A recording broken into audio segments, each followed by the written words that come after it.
Captain Maya Chen rubbed her tired eyes as the holographic alien shimmered before her for the third time that day. The coalition ambassador, Galactic, stood tall despite his obvious exhaustion, scaled skin losing its luster after weeks of diplomatic gridlock. "Captain, I must stress again the urgency of our request," Galactic said, his four-fingered hands gesturing at the star map projected between them. "The Voidborn have taken 3 more systems since our arrival on your world. At this rate, they will reach the Procyon sector within 2 standard months." Maya nodded, feeling the weight of responsibility press down on her shoulders. As director of Earth's Deep Space Monitoring Station, she was effectively humanity's gatekeeper to the stars. The problem was that the actual decision-makers remained locked in debate half a world away. "Ambassador, I've forwarded your tactical assessments to the United Nations Security Council," she explained for what felt like the 100th time. "But they're still verifying the authenticity of your, well, everything." The alien's bioluminescent patterns flickered in what Maya had learned was an expression of frustration. "Your species was identified in our ancient records as having unique potential.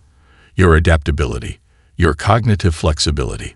These are qualities the Coalition desperately needs. Yet you waste precious time with bureaucracy while worlds burn."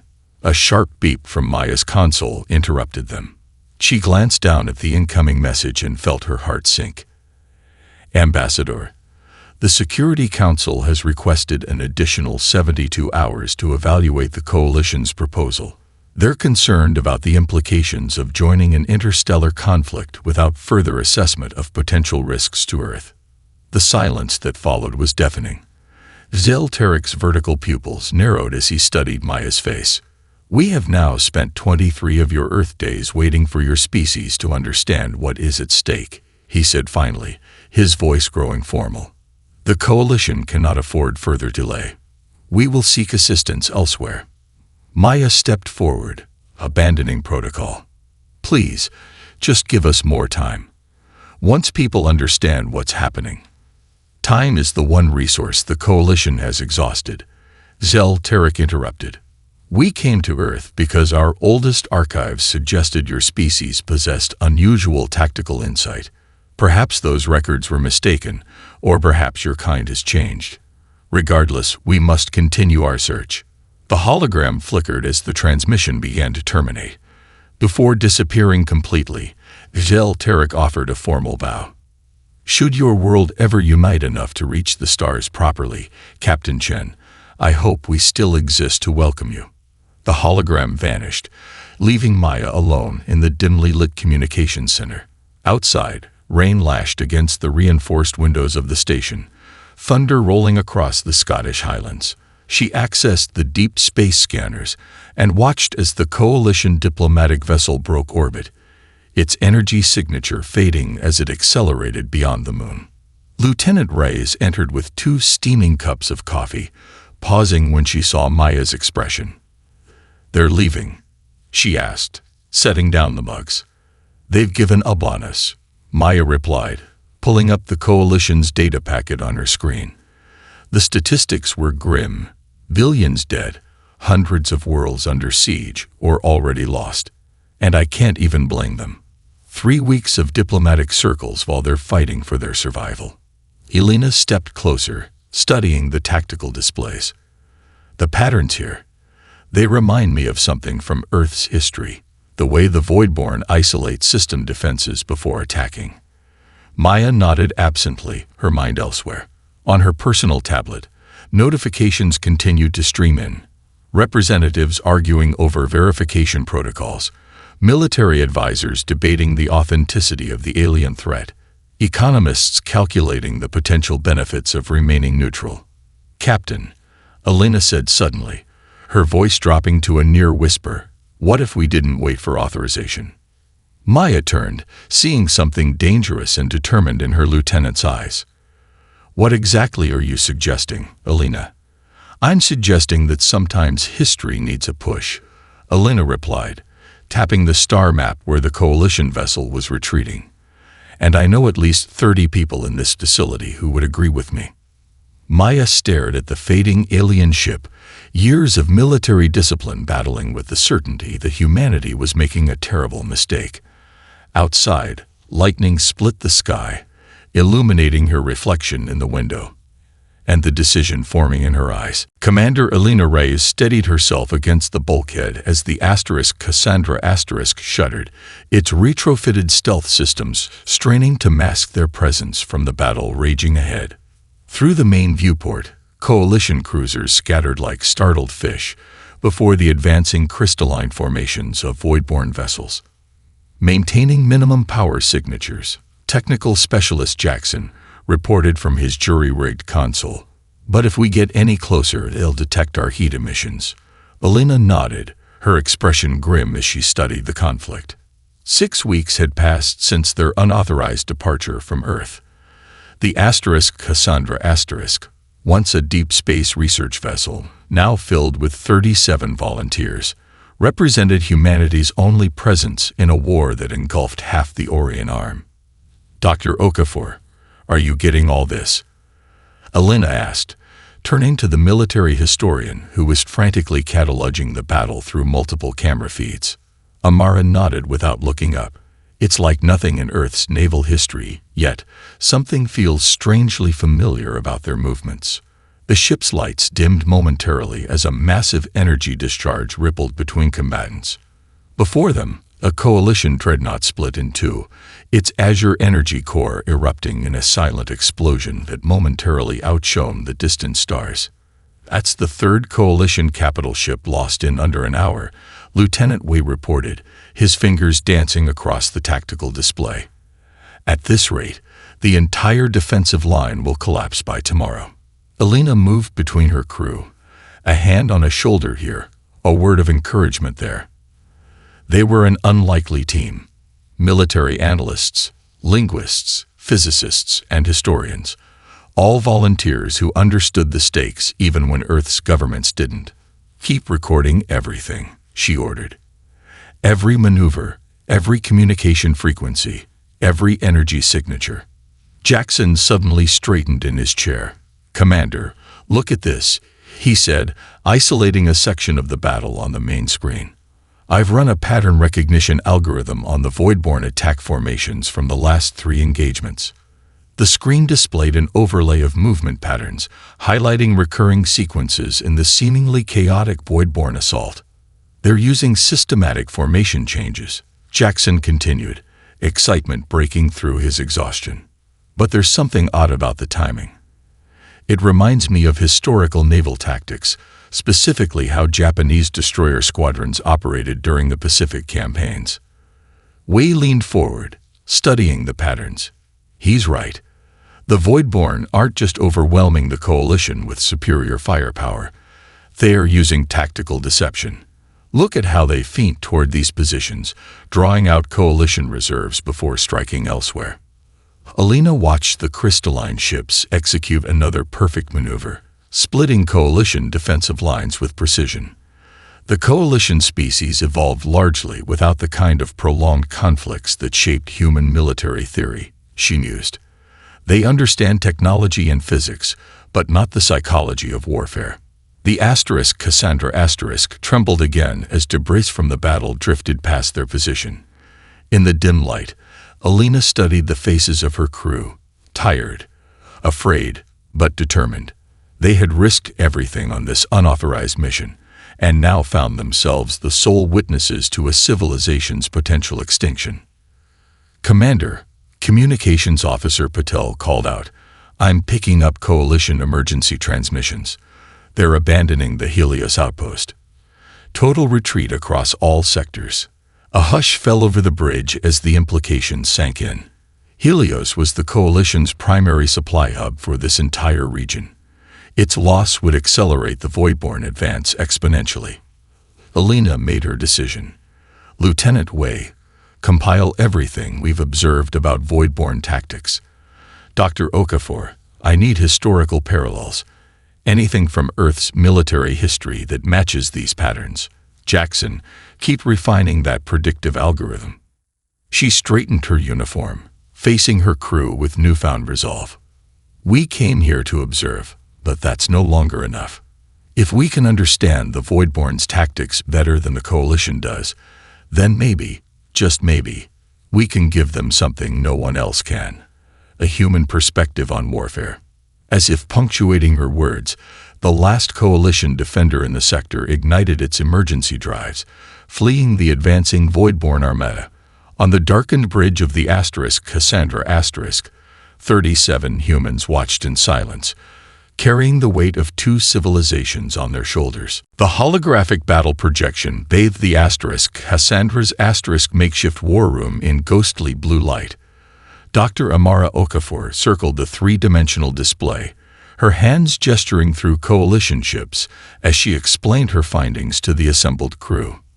"It's not just random aggression," she said, freezing the simulation at a key moment when Voidborn vessels executed a perfect pincer movement. The Voidborn fight like they've studied Earth's military history. This maneuver here, it's practically identical to Hannibal's double envelopment at Cannae. Elena leaned forward, watching the crystalline enemy ships curve around to trap Coalition forces between them. A 2,000-year-old battle strategy being used in interstellar warfare. Exactly, Amara replied, excitement overriding her exhaustion. And here, she gestured, and the simulation advanced. They use what's essentially a flying wedge formation, then transition to a Mongol-style feigned retreat to break Coalition lines. Lieutenant Wei stepped forward, his eyes reflecting the holographic light. "I've been running battle simulations using Earth's historical tactics as a template. The algorithm now predicts Voidborn movements with 87% accuracy." "That's significant," Elena noted, scanning the faces of her crew.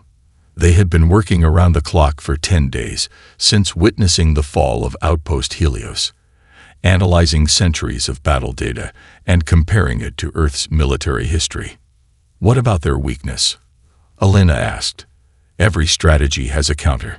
Jackson tapped his tablet, bringing up a new overlay on the hologram. "It's their coordination. The Voidborn operate like a hive mind. Perfect in execution, but slow to adapt to unexpected variables. They don't improvise well.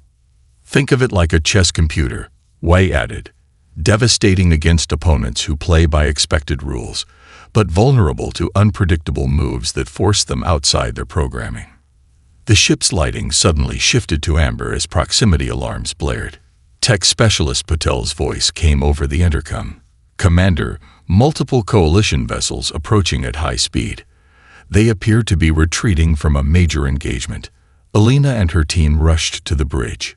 Through the viewports, they watched as dozens of damaged Coalition ships streaked past their position, energy trails flickering as emergency systems struggled to maintain power. "Tracking Voidborn pursuit force," Jackson reported from his station. 20-plus vessels, heavy configuration. They're moving toward. He paused, checking coordinates. Starbase Artemis.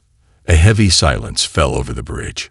Starbase Artemis was one of the last major Coalition strongholds in the sector.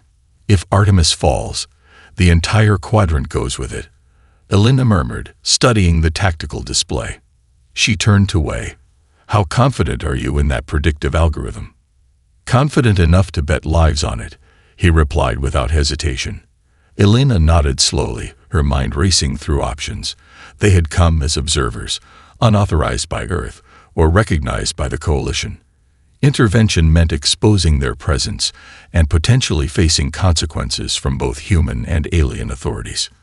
"Commander," Amara said quietly, "we've spent weeks analyzing their tactics. If there's even a chance we could help." Elena looked around at her crew, scientists and soldiers who had risked everything to be here. They had not come this far just to watch another civilization fall. "Patel, prepare a data package with everything we've learned about Voidborn tactics, include Wei's predictive algorithm, and our suggested countermeasures." She straightened her uniform jacket, decision made. "Jackson, plot an intercept course to Starbase Artemis. Disengage stealth systems and prepare to transmit on all Coalition emergency frequencies." "Ma'am," Jackson hesitated. "Without stealth, we'll be exposed to both sides. The Voidborn will see us too." "I know," Alina replied, her voice steady despite the gravity of her decision. "But sometimes you have to step onto the battlefield to change its outcome." As the Cassandra powered up its main systems for the first time in weeks, Alina gazed at the distant flashes of battle. Humanity was about to announce its presence to a war-torn galaxy in the most human way possible, by refusing to stand by and watch. "All stations, prepare for combat maneuvers," she ordered. "It's time to show the galaxy what humans can do." Breaking stealth in 3, 2, 1. The Cassandra shimmered into visibility amid the chaos of battle, its Earth-designed hull immediately drawing attention from nearby Coalition vessels.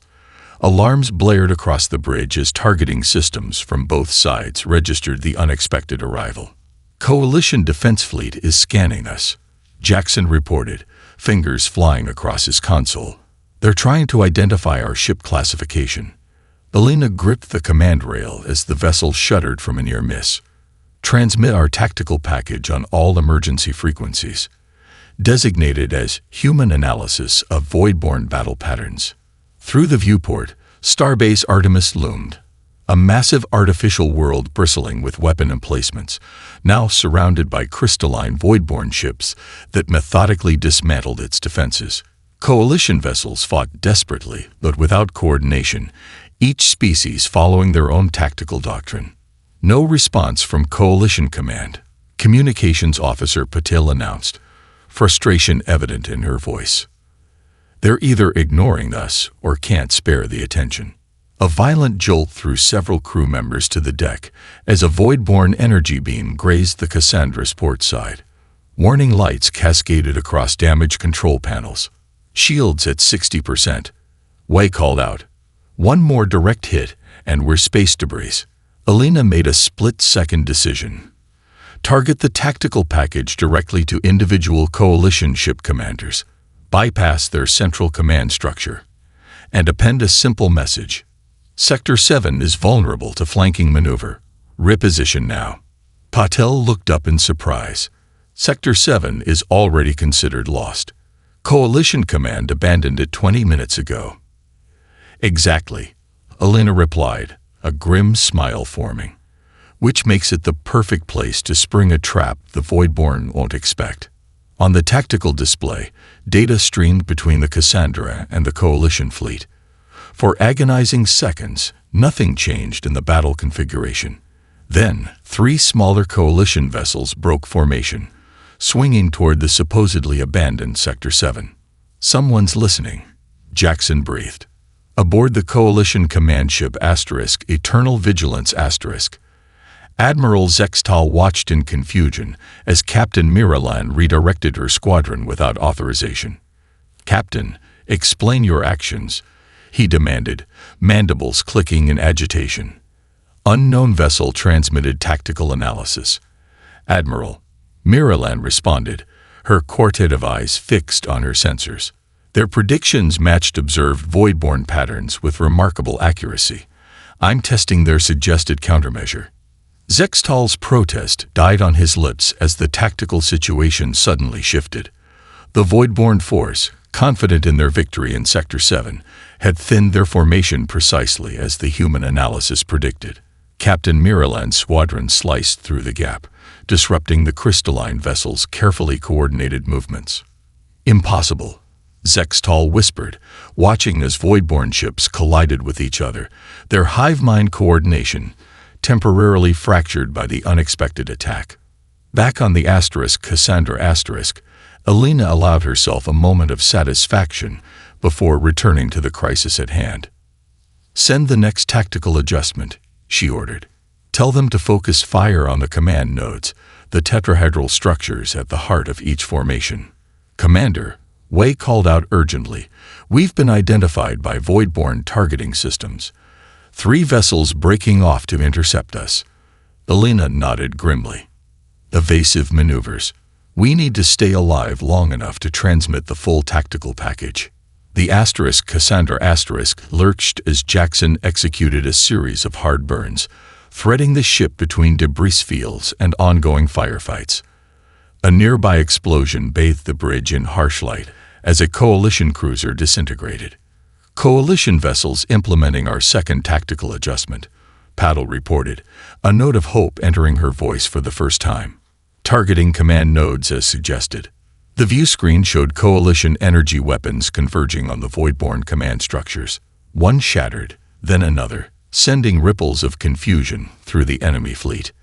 "We're receiving a direct transmission from Coalition Command," Patel announced suddenly. "Text only, highest priority." The message appeared on Alina's console, just 6 words that changed everything. Asterisk, who are you? Continue tactical adviseme into asterisk. As Voidborn pursuers closed in on the asterisk Cassandra asterisk, Alina allowed herself a brief smile. Humanity had finally entered the galactic stage, not through diplomacy or superior technology, but through understanding the one thing they had mastered over thousands of years of history, the art of warfare. "Tell them," she replied, "that we're just getting started." The Coalition High Command Chamber loomed around Alina, a vast hemispherical room with 17 raised platforms arranged in concentric circles. Each platform housed representatives of a different Coalition species, their evolutionary differences apparent in every posture and gesture. The air smelled of unfamiliar spices and ozone. Environmental conditions adjusted constantly to accommodate various biological needs. Alina stood alone on the central floor, her blue Earth uniform stark against the gleaming metallic surfaces. The asterisk Cassandra asterisk had been escorted to this hidden asteroid base after the Battle of Starbase Artemis, humanity's first, unexpected contribution to the Galactic War. "Your vessel operated in Coalition space without authorization," stated High Chancellor Vrax, his translucent skin pulsing with bioluminescent patterns that conveyed additional layers of meaning beyond his translated words. "Yet you claim to represent Earth, whose governments explicitly declined our invitation. We represent humanity's potential, not its current politics," Alina replied, her voice echoing in the cavernous space. "We came to observe but chose to act when lives were at stake." From the Tharsis platform, Ambassador Kelleth rose to her full height, head crests flaring with agitation. "You bring the tactics of savages to a civilized conflict. Your strategies rely on deception and chaos, the very antithesis of honorable warfare." Murmurs of agreement rippled through several delegations. Alina held her ground, feeling the weight of judgment from beings whose civilizations had evolved beyond internal warfare thousands of years before humans invented the wheel. "The Voidborn don't fight with honor," she countered. "They fight to win. And they're winning because they understand something you've forgotten. That warfare isn't about symmetrical engagements, but about exploiting psychological and tactical advantages." "And how would humans know this?" asked a Meridian representative, his voice a harmonious blend of tones. "Your species has barely achieved interstellar travel." Alina took a deep breath. "Because we've spent our entire history fighting ourselves. Every strategy the Voidborn employ, humans developed independently over thousands of years of conflict. We recognize their patterns because they mirror our own history." The silence that followed was deafening.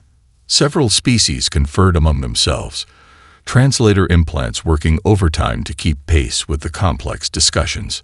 The silence broke when General Kravenor of the Sarthan Defense Force stepped forward, her exoskeleton bearing fresh battle damage. She slammed her combat claw on the platform railing, the sound reverberating through the chamber. "While you debate philosophy," she growled, "I lost 3,000 soldiers yesterday, 3,000 fewer than the day before, thanks to these humans. I care nothing for their origins or methods, only that they have given us our first victory in 17 cycles." High Chancellor Vrax's skin pulsed with rapid patterns. "You suggest we formally accept their assistance." "I suggest we be fools not to," Kravenor replied bluntly. Hours later, aboard the Cassandra, Alina briefed her exhausted crew on the outcome. "We've been granted limited access to Coalition battle networks and permission to continue providing tactical analysis. It's not exactly a warm welcome, but it's a start. They're still suspicious of us, We observed, studying the data access parameters on his tablet. With good reason, Elena replied. We're asking them to adopt strategies born from humanity's bloodiest moments. Later that night, Elena found Dr. Okafor alone in the ship's observation deck, silently weeping as she reviewed historical footage of Earth's conflicts. Ancient battles alongside modern warfare, the brutal heritage that now made humanity valuable to an interstellar civilization. We're only useful to them because we've spent millennia killing each other, Amara whispered when she sensed Elena's presence. What does that say about us as a species? Elena moved to stand beside her, watching as the stars shifted beyond the viewport. It says we understand the cost of conflict better than anyone, she replied softly. And maybe that's why we're also uniquely qualified to help end this one. She placed a hand on Amara's shoulder. The coalition species evolved without experiencing the crucible of warfare that shaped humanity. But that means they never learned its most important lesson. Which is? Amara asked. That the greatest victory isn't defeating your enemy, Elena said. It's finding a way to make peace with them afterward. As they stood in silent contemplation, the coalition battle network pinged with an urgent alert. Voidborn forces regrouping for a major offensive. Humanity's next test was about to begin. Major Sato adjusted his translator as he faced the assembled coalition commanders in the tactical briefing room. The alien officers, representing 7 different species, watched him with expressions ranging from curiosity to barely concealed disdain. Your formations are perfect, Sato explained, manipulating the holographic battle display, which makes them perfectly predictable. The Voidborn have cataloged your tactical responses through hundreds of engagements. They know exactly how you'll react to any given situation. Admiral Thrix of the Meridian Fleet bristled, his feathered crest rising in agitation. Our formations represent 5,000 years of tactical refinement. Are you suggesting we abandon proven doctrine based on your intuition? Not intuition, Sato replied calmly. Pattern recognition. Your doctrine evolved without the pressure of sustained conflict among your own kind. Humans developed warfare differently. He gestured, and the hologram shifted to display historical Earth battles. We learned to adapt constantly because our opponents were other humans who could think and innovate just as we did. The Voidborn fight like a superior computer, devastating but ultimately predictable. Across the Coalition flagship, similar scenes played out as the Cassandra's crew embedded with various combat units. In the Marine Deployment Bay, Chief Petty Officer Dlamini demonstrated small unit tactics to a squad of Sarthan soldiers, their exoskeletons towering over her human frame. You fight as a unified force, taking orders from Central Command, she explained, rearranging the practice formations. But what happens when communications are disrupted or command is eliminated? We follow contingency protocols, the Sarthan squad leader replied. And those protocols are documented and accessible to anyone who captures your tactical databases, Dlamini countered. We're teaching you to fight as autonomous units, making decisions based on mission parameters rather than explicit orders. The Sarthans exchanged uncertain glances, but continued listening as Dlamini outlined principles of guerrilla warfare developed during Earth's most desperate conflicts. On the command deck, Elena stood with Admiral Zextal, reviewing the implementation of human strategies across 17 battlefronts. The massive display showed coalition forces adopting increasingly unpredictable patterns, breaking formations, executing feats, and employing electronic countermeasures that broadcast contradictory orders to confuse the Voidborn hive mind. Your tactics, Zextal admitted reluctantly, have reduced our casualties by 23% over the past week. But they feel dishonorable. War isn't about honor, Elena replied. It's about achieving your objectives while denying your enemy theirs. The Voidborn don't care about fighting fair. They care about winning. As do you humans, it seems, the Admiral observed, studying Elena with his quartet of amber eyes. We care about survival, she corrected. And history taught us that sometimes survival requires uncomfortable adaptations. In the Tactical Operations Center, Lieutenant Wei worked alongside a young coalition officer named Solara, her translucent skin revealing the complex neural pathways of her species. They hunched over battle simulations, testing Wei's latest strategic innovation. "You're building this entire approach around a game?" Solara asked incredulously, her bioluminescent patterns conveying confusion. We nodded. Poker isn't just about the cards you hold, but making your opponent believe what you want them to believe. Sometimes you bet aggressively with a weak hand, a bluff. Other times you appear hesitant with a strong hand, a trap. Deception, Solara concluded, her patterns shifting to an orange hue that Wei had learned indicated moral discomfort. Strategic misdirection, Wei corrected gently. The Voidborn rely on perfect information and statistical certainty. By introducing calculated uncertainty, we force their hive mind to process too many contingencies simultaneously. Solara contemplated this, her patterns gradually shifting toward a more neutral blue.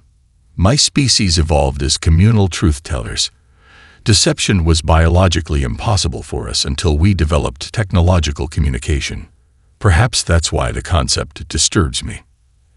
And perhaps that's why you need us, we suggested. Humans had to learn to predict and counter deception from our earliest days. It shaped our evolution, our societies, even our games. As the shift ended, Wei found Alina in a quiet corridor, reviewing the day's battle reports. "They're starting to understand," Wei told her. "Not just accepting our tactics, but the thinking behind them." Alina nodded, a tired smile forming. The Coalition spent millennia evolving beyond warfare while humanity perfected it. Now they need exactly what makes us dangerous. "Makes you wonder," Wei said quietly. "Once this war ends, will they still want us around? Or will we be the uncomfortable reminder of what they used to be?" Alina had no answer as she watched Coalition officers practicing human battle strategies, their movements becoming more fluid, more adaptable, more human, with each passing day. The Coalition observation deck erupted in murmurs as the sensor arrays detected the approaching fleet. Admiral Zextal stood beside Alina, mandibles clicking in agitation as the vessels materialized from hyperspace. Hundreds of ships varying wildly in design, capability, and origin. Earth's response, Alina explained, unable to keep pride from her voice. 3 months later than intended, but here nonetheless. The display zoomed in on the lead vessel, the UNSS Defender, its hull bearing the united flags of Earth's nations alongside the hastily created emblem of the Human Expeditionary Force. "So many different designs," Zextal observed. "Inefficient. Coalition species standardize their vessels for optimal production and maintenance." "Standardization has its place," Alina replied. "But diversity has advantages too." The observation deck doors hissed open as Admiral Lai of the Chinese Space Force entered, followed by an entourage of military officers from 24 Earth nations. Coalition representatives straightened as Alina performed introductions. Earth's formal response is threefold, Admiral Lai announced once pleasantries concluded. Military assistance, strategic consultation, and, should victory be achieved, diplomatic relations. What followed was unlike anything the Coalition had witnessed in its millennia of existence. As Coalition representatives watched in bewilderment, Earth's military forces integrated with organized chaos. Russian tactical specialists coordinating with Nigerian battle strategists. Israeli urban combat experts training alongside Japanese electronic warfare units. Indian logistics officers reorganizing coalition supply chains, while Brazilian guerrilla warfare veterans redesigned ambush protocols. In the flagship's tactical center, Alina guided Admiral Lai through the progress her crew had made. The Voidborn have adapted to some of our initial strategies, but they struggle with our constant tactical evolution. The benefit of a fractious species, Lai replied with a slight smile. We never agree on just one way to solve a problem. Coalition command became a tapestry of human languages and cultures as Earth's military contingent settled in. Translation devices worked overtime as specialists who could barely understand each other's native tongues nonetheless flowed seamlessly in combat operations, adapting and innovating in real time. Alina found Dr. Okafor in the archives, surrounded by coalition officers, as she delivered an impromptu lecture on Earth's military history.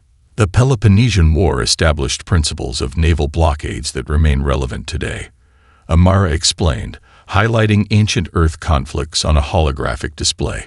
But more importantly, it demonstrated how different cultural approaches to warfare, Athenian naval supremacy versus Spartan land dominance, created strategic complexity that forced constant innovation.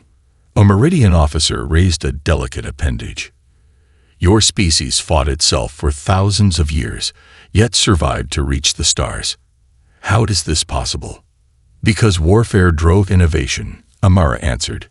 But it also taught us the importance of peace. Each conflict pushed us to develop better systems for resolving the next one. 3 days later, the Joint Earth Coalition counteroffensive launched. Alina stood on the command deck of the Coalition flagship, watching as the battle unfolded across multiple sectors.